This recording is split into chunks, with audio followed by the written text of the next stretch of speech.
बारातियों की आओ भगत नहीं हुई, दूल्हे राजा हुए नाराज। फिर क्या हुआ? गुस्सा सातवें आसमान पर। मखनचुआ ने कहा, ऐसे दरिद्र घर में शादी हो रही है, बताओ तुम इसे झेल रहे हो, मैं रहता तो बारात वापस हो जाती। फिर क्या था? दूल्हे राजा ने कहा, वापस करो बारात, नहीं होगी इस घर में शादी। जहां हमारे बारातियों का सम्मान नहीं है, जहां सब्जी में शाह जीरा नहीं पड़ा है, वहां हम शादी नहीं करेंगे। ऐसे ही नुस्ख निकालते हैं लोग कि यह नहीं है और नमक ज्यादा हो गया है और चाय में इलायची नहीं है। जिसको घर में चाय 8 बजे 9 बजे तक नहीं मिलेगी, डाँय डाँय चिल्लाएंगे, 5 बार चिल्लाएंगे तो बहुत चाय देंगी। उनको भी अगर 5 बजे सुबह चाय नहीं मिला बारात में, फिर देखिएगा उनका।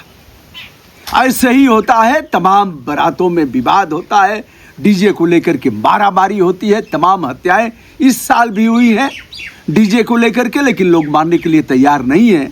और अगर आप कहेंगे, सुझाव देंगे, तो मखनचुआ मां बहन कर देगा। आइए साहब, मखनचुआ ने बारात लौटवा दिया। हम आपको ले चलते हैं कौशाम्बी का थाना गढ़वा, जहां देवनाथ जी की बेटी अंतिमा की शादी होनी थी कमलेश से, और कमलेश था बुंदेलखंड का, यानी दोनों की सीमा है। अगर देखा जाए तो चित्रकूट का रहने वाला है, ऐसा बताया जाता है। अब बारात आई, आज मेरे यार की शादी है।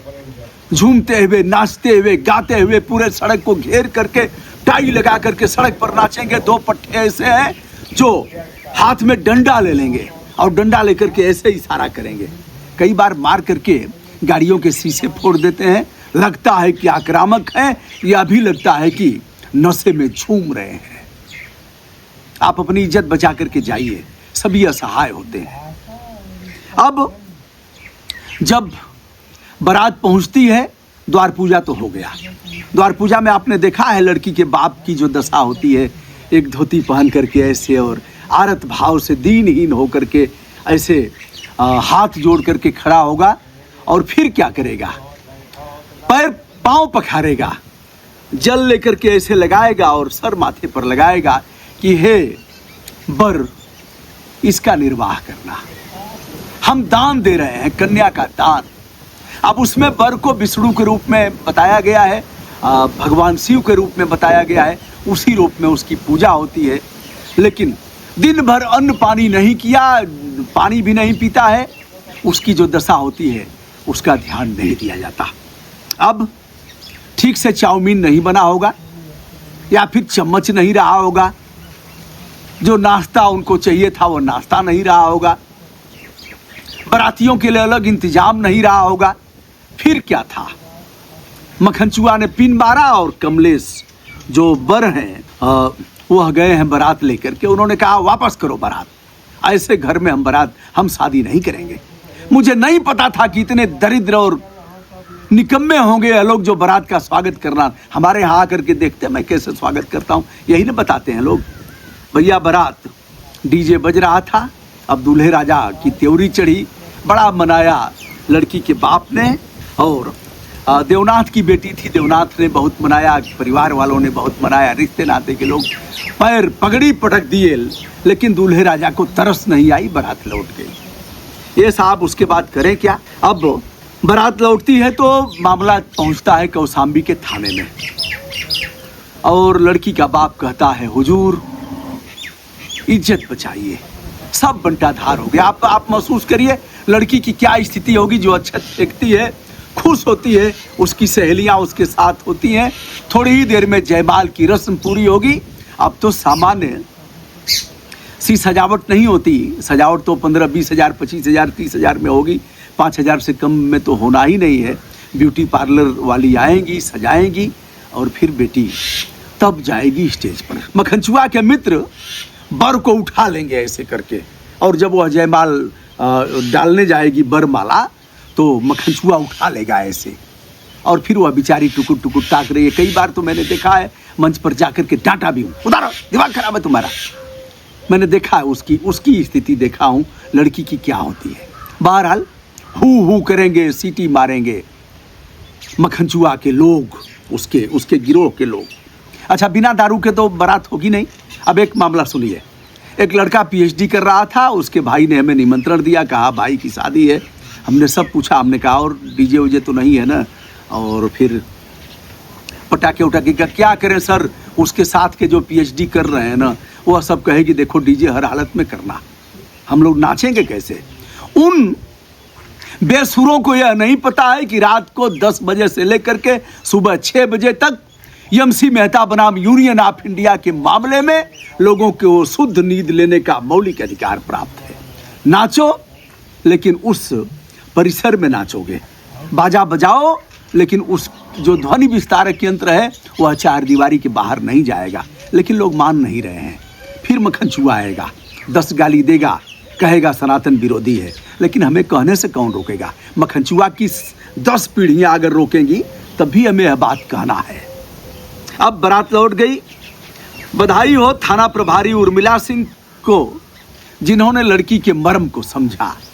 एक बेटी थी, उन्हें याद आया होगा कि हमारे पिताजी भी कैसे खोजते थे और कैसे कैसे शादी हुई, कैसे खेत बंधक रखा होगा। जो भी स्थिति हो, मैंने उर्मिला को जानता हूँ, मैं उनके पिता को जानता हूँ, लेकिन जो स्थिति है लड़की के बाप का उसको तो भली भांति जानता हूँ। तो साजीरा की कमी हो गई सब्जी में, फिर हो जाएगा। मिर्च अधिक हो गया तो भी हो जाएगा। सारा दोष लड़की वाले का। एक पैर पर अगर खड़े नहीं हुए, पलक पावड़े बिछाकर लेट नहीं गए, तो जिन कमीनों को 9 बजे तक चाय नहीं मिलेगा उनका सुर देखिए। एक चीज और है, कमीना कहा क्षमा करिएगा,